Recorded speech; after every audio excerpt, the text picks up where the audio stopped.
bersama kami di Lintas Bandung Sepekan dan tentunya saya juga masih berada di sini tepatnya di Warung Abang Zuri atau tepatnya berada di depan Hotel Zuri Express yang tentunya warung ini menyediakan berbagai macam angkringan yang sangat menggugah selera tentunya ya. Ya pemirsa, kita kembali ke berita yang sudah saya janjikan sebelumnya, yaitu mengenai penyelenggaraan pemilihan kepala daerah di Kabupaten Banjar ini di Desember mendatang. KPU Kabupaten Banjar ini mulai merampungkan sejumlah persiapan, termasuk penyediaan APD bagi petugas. Selain itu juga dalam proses verifikasi faktual berjalan, penyelenggara masih menemukan adanya pendukung dari kalangan ASN.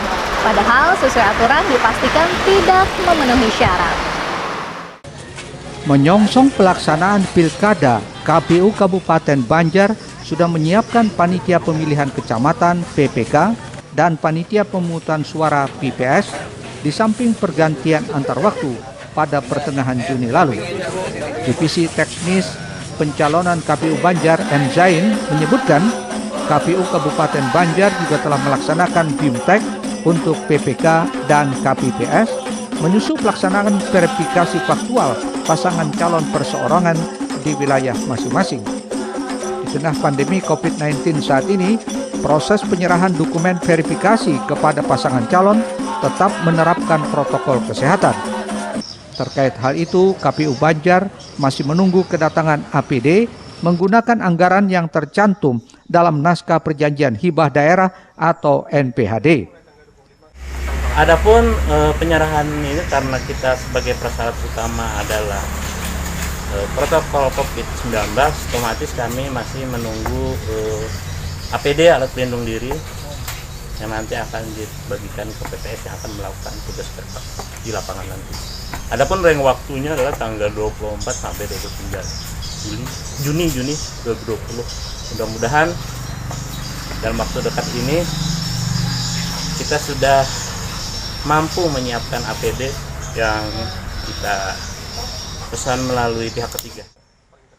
Menyinggung tentang bantuan APD dari pusat, Zain menyatakan sampai saat ini belum ada kejelasan sehingga pihaknya harus menggeser dana NPHD untuk pengadaan APD. Ahmad Ramadhani, Banjar TV.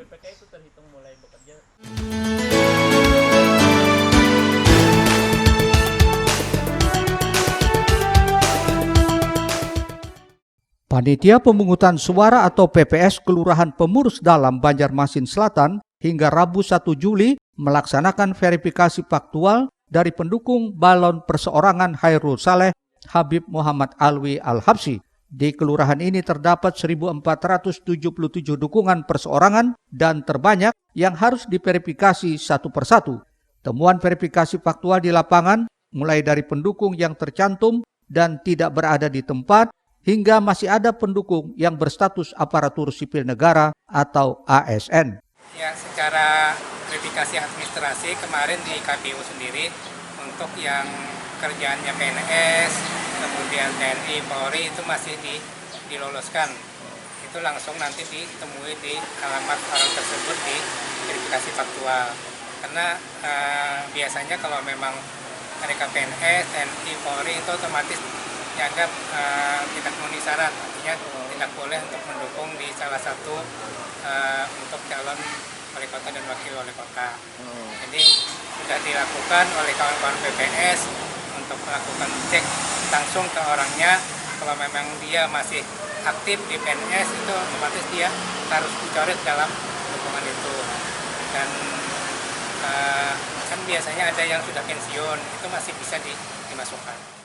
Kepada bakal paslon perseorangan yang belum memenuhi jumlah minimal, diminta memperbaiki dukungannya dengan kembali menyerahkan syarat berupa berkas fotokopi elektronik 2 kali lipat dari hasil faktual yang tidak memenuhi syarat atau TMS tersebut. Murtasyah, Banjar TV.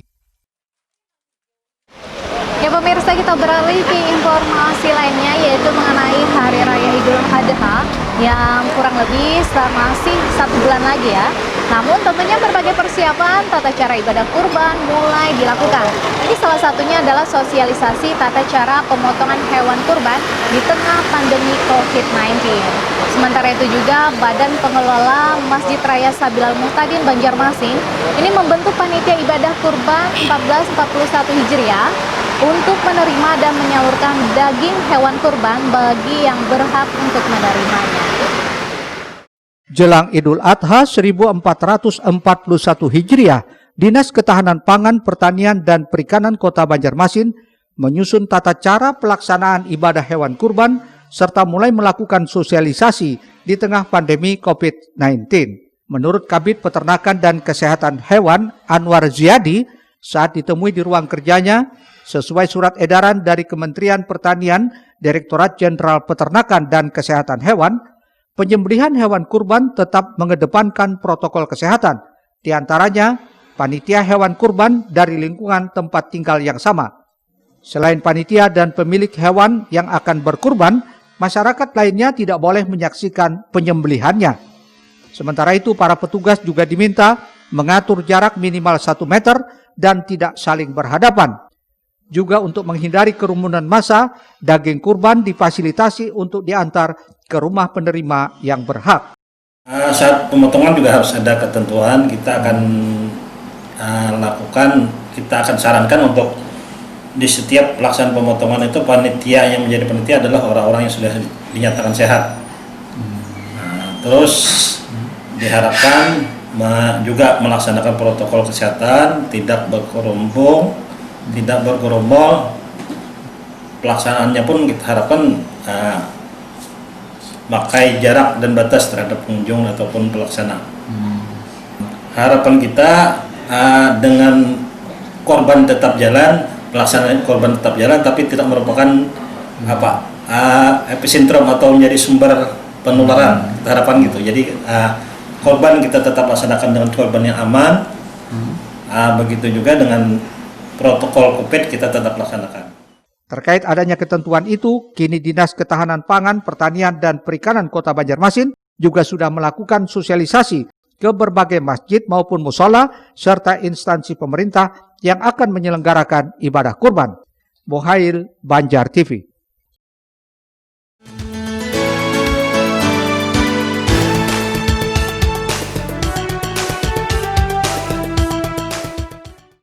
Badan Pengelola Masjid Raya Sabilal Muhtadin Banjarmasin membentuk panitia ibadah kurban 1441 Hijriah.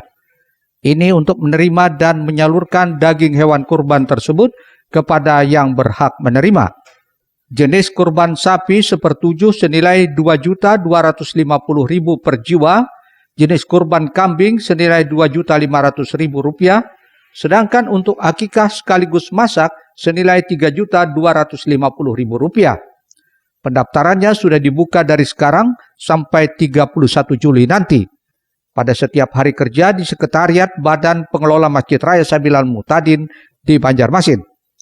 Setidaknya hal tersebut disampaikan Ketua Umum Badan Pengelola Masjid Raya Sabilal Muhtadin Darul Qutni kepada Banjar TV. Masjid, dan itu tradisi sudah setiap tahun kita mengadakan ibadah kurban, dan kita memberikan kesempatan kepada jamaah dan kepada umum untuk berkorban melalui Masjid Raya Sabilal Muhtadin. Kami membentuk panitia, kemudian panitia ini bertanggung jawab nanti di dalam pelaksanaan penyembelihan sampai kepada pembagian hewan korban itu kepada mereka yang berhak menerima, para duafa, para kaum muslimin yang miskin, kemudian pada pihak-pihak lain yang sesuai dengan aturan syariat agama Islam. Darul menambahkan untuk pelaksanaan ibadah kurban tahun ini, pihaknya selalu berkoordinasi dengan yang berkepentingan dalam menerapkan protokol kesehatan. Rijal Apandi, Banjar TV. Ya pemirsa, pemirsa, kita beralih ke informasi selanjutnya mengenai Badan Pengelola Masjid Raya Sabilal Muhtadin Banjarmasin yang kini telah memiliki bank beras guna memudahkan pembagian berasnya kepada kaum duafa menggunakan mesin ATM beras. Nah, sementara itu juga para penerima beras tersebut cukup menggunakan kartu yang dikeluarkan oleh Badan Pengelola Masjid Raya Sabilal Muhtadin Banjarmasin untuk mendapatkan haknya.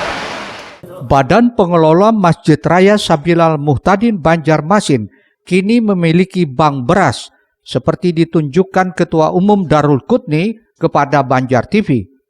Bank beras ini berasal dari bantuan Bank Kalsel guna memudahkan dalam hal pembagian beras kepada kaum duafa, sekaligus sebagai bentuk efisiensi dalam penggunaan tenaga manual.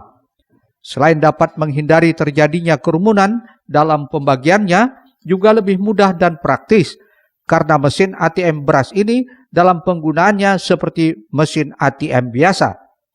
Para penerima beras tersebut cukup menggunakan kartu yang telah dikeluarkan oleh Badan Pengelola Masjid Raya Sabilal Muhtadin untuk mendapatkan haknya.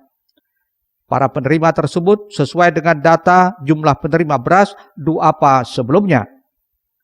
Hal tersebut ditegaskan Ketua Umum Badan Pengelola Masjid Raya Sabilal Muhtadin Darul Qutni kepada Banjar TV. Kemauan untuk ini kami mencoba berkomunikasi dengan pihak Bank Kalsel.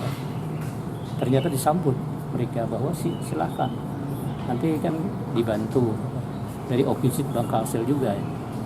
Nah, dari segi pengadaan alat ini, alat, dan selanjutnya kami akan berusaha juga bekerja sama dengan para pihak lah, terutama masyarakat aja untuk mengisi ini bisa. Yang tujuan utama tadi para duafa dari jamaah. Darul menambahkan pembagian dan penarikan beras di mesin ATM beras tersebut hanya bisa dilakukan pada hari Jumat dengan maksud untuk ikut memakmurkan jamaah masjid tersebut. Rijali Apandi, Banjar TV. Ya pemirsa, informasi selanjutnya akan segera hadir, polemik pengelolaan makam Sultan Suryansyah. Tentunya usai pariwara berikut ini.